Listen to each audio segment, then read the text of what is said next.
چرا دل منهی بر جهانی به مدار آخر که روزه میکنی ناگه از این منزل فرار آخر.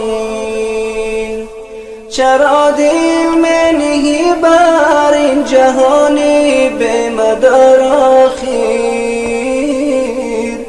که روزه میکنی ناگه از این منزل فرار آخر.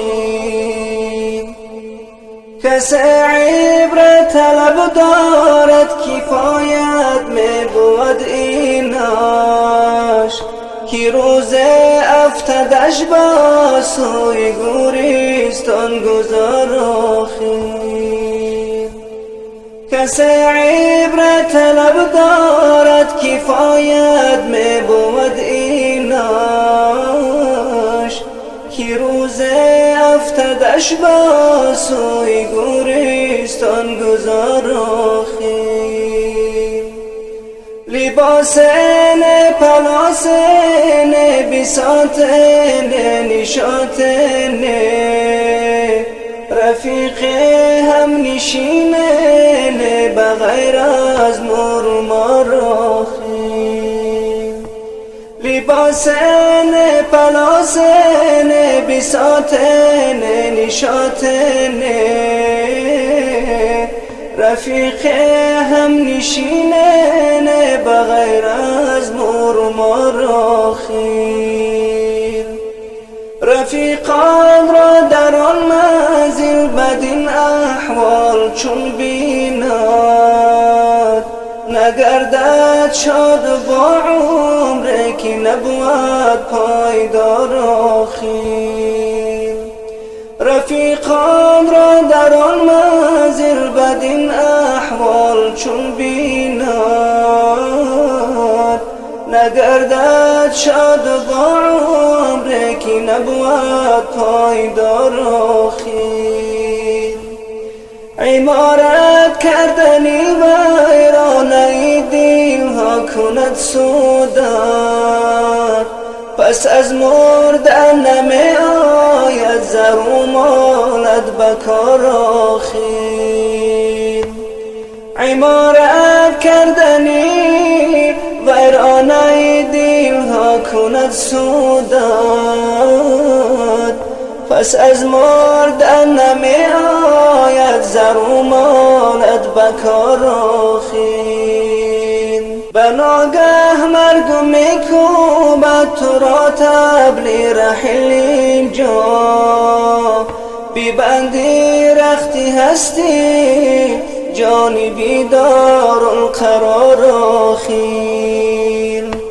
بناگه مرگ میکوبد تو را طبل رحل اینجا بیبندی رختی هستی جانی بیدار القرار آخر.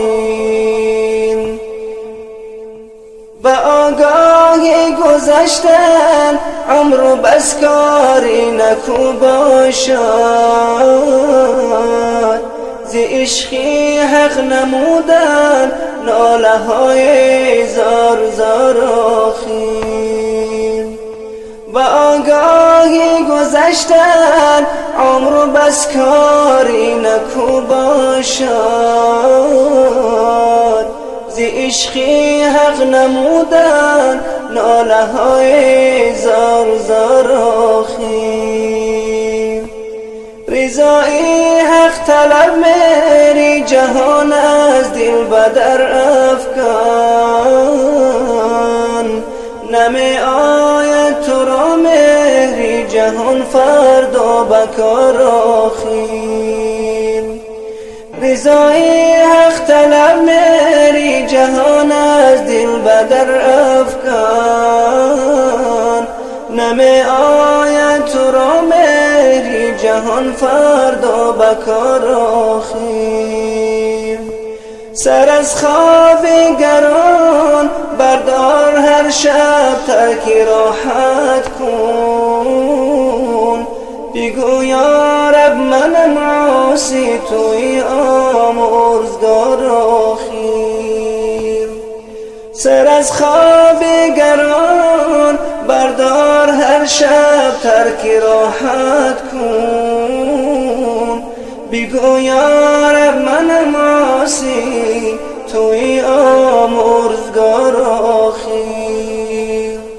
الها دیده ای بیدار، روزی کن دلی آگاه، کی پهلو در زمین ننهیم در شبهای تاراخی. الها دیده ای بیدار، روزی کن دلی آگاه، کی پهلو در زمین ننهیم در شبهای تاراخی. بزنجیری رقم بستم غزال سید معنی را، ز عبدالحی بماند این حکایت یادگار آخی. بزنجیری رقم بستم غزال سید معنی را، ز عبدالحی بماند این حکایت یادگار آخی. ز عبدالحی بماند این حکایت یادگار آخی.